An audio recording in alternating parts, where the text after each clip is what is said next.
आदमी ने बस यूं ही एक भिखारी के कटोरे में $1 डाल दिया, लेकिन भिखारी पूरी तरह हैरान रह गया क्योंकि वह $1 उसे शहर का सबसे अमीर व्यक्ति बनाने के लिए काफी था। भिखारी की प्रतिक्रिया देखकर आदमी को लगा कि शायद वह पागल हो गया है। उसे बिल्कुल अंदाजा नहीं था कि ग्लोबल इकोनॉमी की कीमत 10 लाख गुना गिर चुकी थी। अब $1 में शहर के बीचों बीच एक विला खरीदा जा सकता था। एक लिमिटेड एडिशन लग्जरी कार की कीमत सिर्फ $5 थी। इस आदमी के पास कुल $1 लाख थे। मतलब वह बिना जाने ही दुनिया का सबसे अमीर इंसान बन चुका था, लेकिन उसे अभी भी इस बात का कोई एहसास नहीं था। उसी दिन खाना डिलीवर करते समय उसने देखा कि एक लेडी अचानक जमीन पर गिर गई। चारों तरफ लोग खड़े थे, लेकिन किसी ने उसकी मदद करने की हिम्मत नहीं दिखाई। आदमी आगे बढ़ा और उसे सीपीआर दी। जब महिला होश में आई तो उसने धन्यवाद के रूप में उसे $1 दिया, लेकिन आदमी को लगा कि वह उसकी इंसल्ट कर रही है, इसलिए उसने कहा कि वह इस पैसे से जाकर एक लॉलीपॉप खरीद ले। लेडी हैरान रह गई क्योंकि उस $1 से तो वह पूरा घर खरीद सकती थी। इसके बाद आदमी बस से घर जाने लगा। जैसे ही वह किराया डालने वाला था, बस ड्राइवर ने उसे रोक लिया। ड्राइवर ने पूछा, तुम बस में बैठने आए हो या बस खरीदने? बाकी पैसेंजर को लगा कि वह अपनी अमीरी का दिखावा कर रहा है। आदमी समझ नहीं पा रहा था कि आखिर $1 में ऐसी कौन सी बड़ी बात है। ड्राइवर ने उसे बस से उतारते हुए कहा कि उसे ऐसे अमीर लोग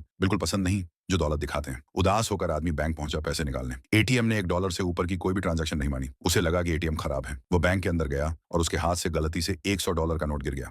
उसे देखकर बैंक मैनेजर दंग रह गई क्योंकि उसने इतनी बड़ी रकम का नोट पहले कभी नहीं देखा था। जब उसे पता चला कि आदमी $300 निकालना चाहता है, तो उसने तुरंत पूरे बैंक को सील करने का आदेश दिया। यहाँ तक कि बैंक का प्रेसिडेंट भी खुद उसे सर्विस देने बाहर आ गया। आदमी पूरी तरह से हैरान था। बाद में वो होटल में अपने दोस्तों से मिलने गया। मेन्यू देखकर वो शॉक्ड रह गया। पूरी लॉबस्टर, सिर्फ 1 सेंट की किंग क्रैब, सिर्फ 2 सेंट का। उसे लगा कि मेन्यू में गलती है, लेकिन उसके दोस्त ने सोचा कि वह कीमत ज्यादा होने की शिकायत कर रहा है।